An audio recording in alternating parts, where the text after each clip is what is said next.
भगवान श्री कृष्ण का जन्म रात्रि में होता है और रात्रि कालीन बेला में श्री कृष्ण के जन्म और दिन के समय भगवान राम का जन्म, ये दोनों के जन्म की एक मीमांसा जो उपनिषदों में कही गई है, थोड़ा सा उस पर आज हम चर्चा करें।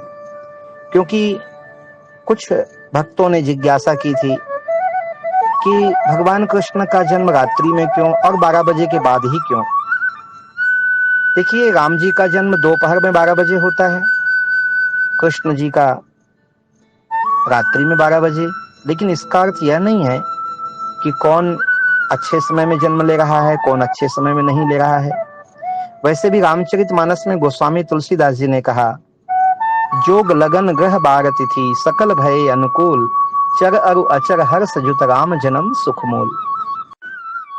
अर्थात प्रभु के अवतार के समय सभी ग्रह नक्षत्र चर अचर प्राणी जगत, इतना ही नहीं बल्कि संपूर्ण ब्रह्मांड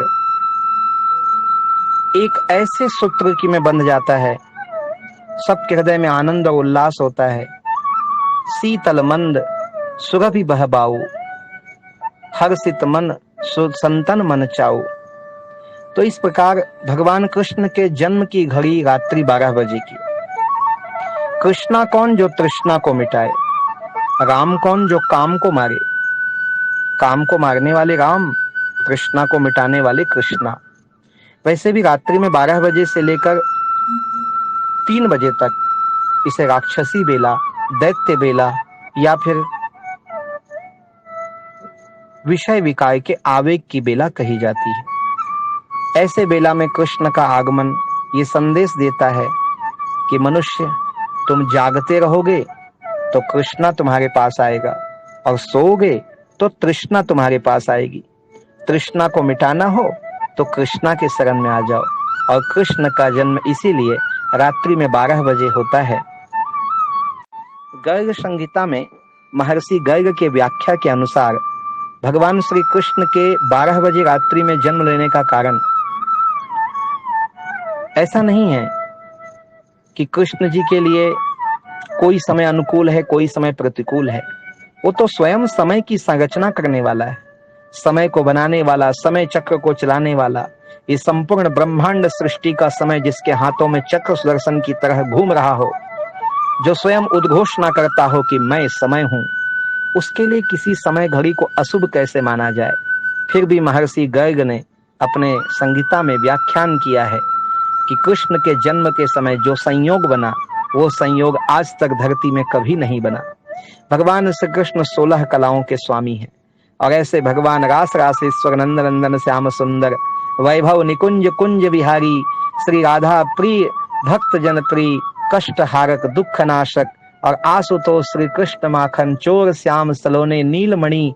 और जिसके मन में जो लगे वैसे भाव से जिनको पुकारा जाता है, ऐसे श्री ठाकुर के जन्म की वह घड़ी रात्रि 12 बजे की है। तो हमारे लिए सृष्टि में उससे सुंदर घड़ी हो नहीं सकती।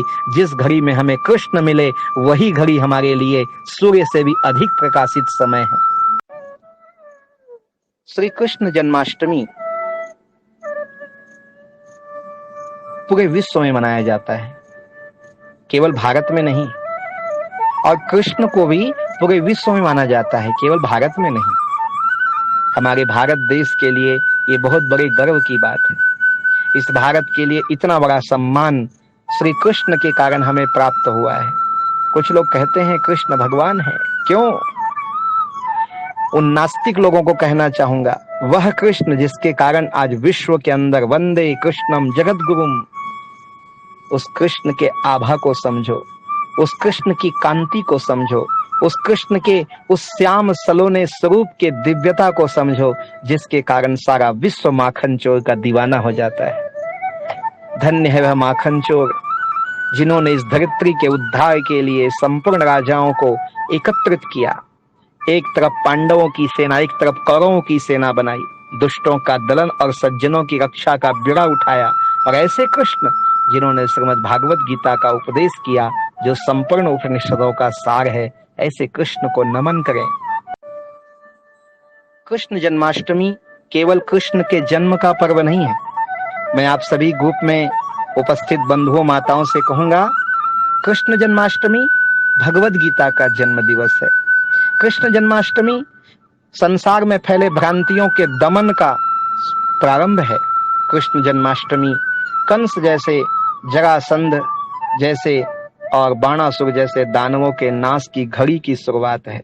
कृष्ण जन्माष्टमी घोर अंधेरे में वसुदेव के शीश पर विराजमान बाल कृष्ण नीलमणि कन्हैया के अवतार का ही नहीं, बल्कि कृष्ण जन्माष्टमी हम सब के दुर्भाग्य के अंत का दिवस है।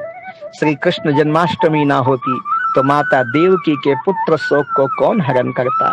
श्री कृष्ण जन्माष्टमी ना होती तो ममता से भरे हुए यशोदा के हृदय में कौन छपछपा करके पहुंच जाता।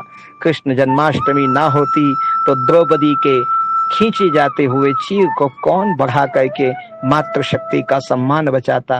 कृष्ण जन्माष्टमी ना होती तो भारत का मान गौरव कौन विश्व के अंदर बढ़ाता।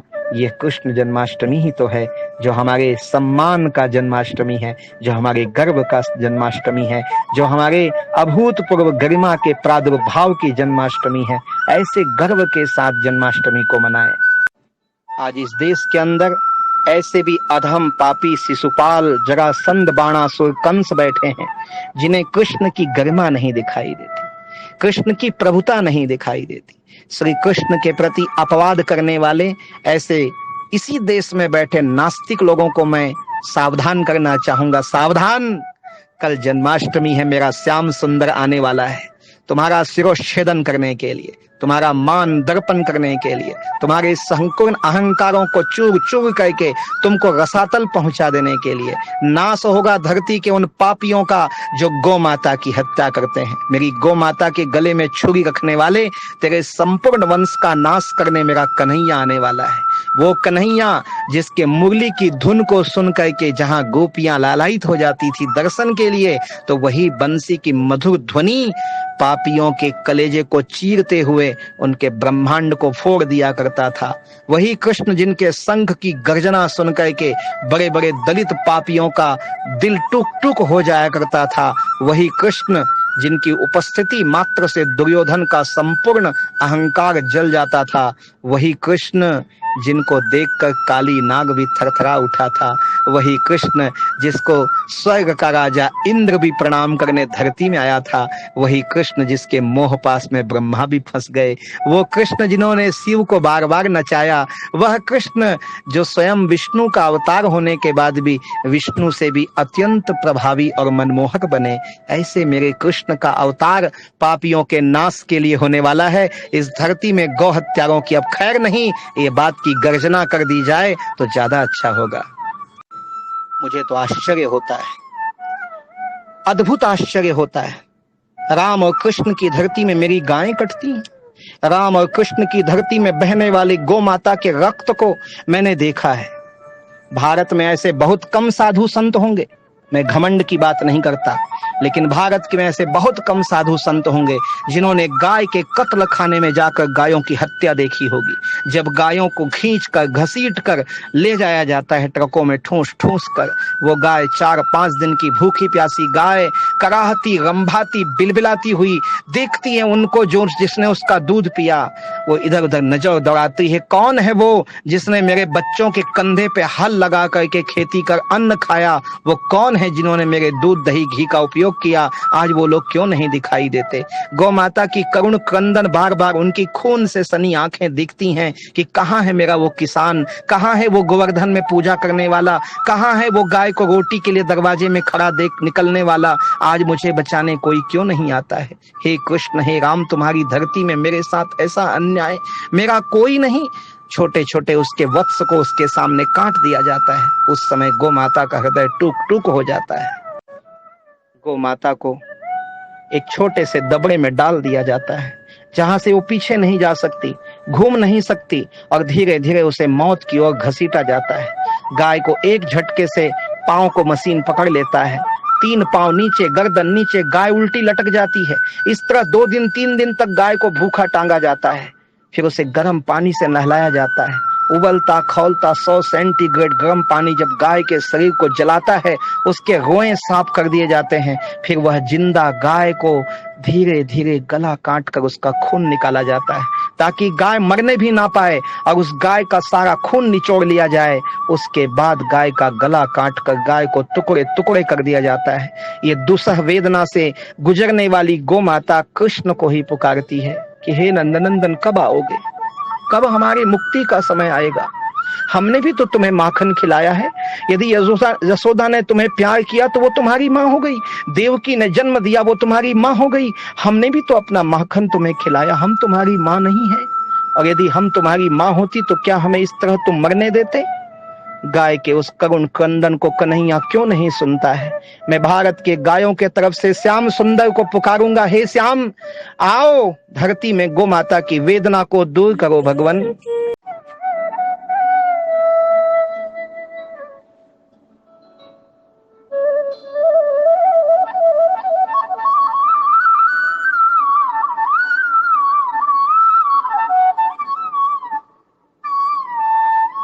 आइए हम सब प्रार्थना करें, हम सब पुकारें उस कन्हैया को, दिल की गहराइयों से पुकारो। हे नंदनंदन, हे श्याम सुंदर, इस जन्माष्टमी में हम तुम्हें आवाज दे रहे हैं, आओ, लेकिन इस बार गायों के लिए आओ। देश में राम मंदिर का निर्माण होने वाला है, धारा 370 हटी है, बहुत सारे काम हो गए, देश को एक हिंदू राजा मिला है मोदी जैसा। अब तो गोमाता की हत्या बंद करो, और नहीं तो इस धरती में हमें मत रखो। इस धरती में रह के क्या करें? कहते हैं जिस धरती में गौ माता का खून गिरे वहां किया जाने वाला पुण्य कार्य नष्ट हो जाता है। तो हे कन्हैया, क्यों ऐसे आताताइयों को तुम नाश नहीं करते? तुम चाहो तो क्या नहीं कर सकते नाथ? तुम चाहो तो सब कुछ कर सकते हो। तुम्हारी भ्रिकुटी विलास सृष्टि लय हुई, तुम्हारे नजर टेढ़ा करने से संसार में प्रलय हो जाता है। तो एक गौ हत्यारों को मारना कौन सी बड़ी बात है? मुझे आश्चर्य होता है कन्हैया तुम्हारी बुद्धि पर, तुम भगवान हो पर तुमसे लड़ने का मन करता है। क्यों क्यों गायों की हत्या करवा रहे हो? यदि तुम्हारी इच्छा के खिलाफ कुछ नहीं हो सकता तो क्या तुम्हारी इच्छा इसमें है कि गाय की हत्या हो? मैं संसार से लड़ चुका, थक गया, अब केवल तुमसे लड़ना बाकी है। कन्हैया से लड़ाई कीजिए, प्रार्थना कीजिए, लेकिन आइए शुभ संकल्प करें कि अब गौ माता की हत्या भारत में, विश्व में नहीं होनी चाहिए। मेरी गाय अभय चरें। जिस दिन मेरी गौ माता अभय विचरण करने लग जाएंगी, मेरा जीवन धन्य हो जाएगा, मैं कृतार्थ हो जाऊंगा। इसलिए हे नाथ, हे कन्हैया, कृपा करो, आओ कल पूरे वैभव के साथ आओ। हमें बंसी नहीं चाहिए, आप चक्र सुदर्शन उठाओ, लेकिन इन पापियों का नाश करो, गौ माता की रक्षा करो, मेरी गाय बचे। संकट में है आज वो धरती जिस पर तूने जन्म लिया,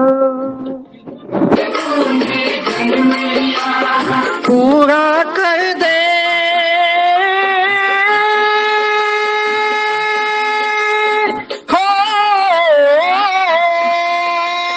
पूरा कर दे आज वचन वो गीता में जो तूने दिया।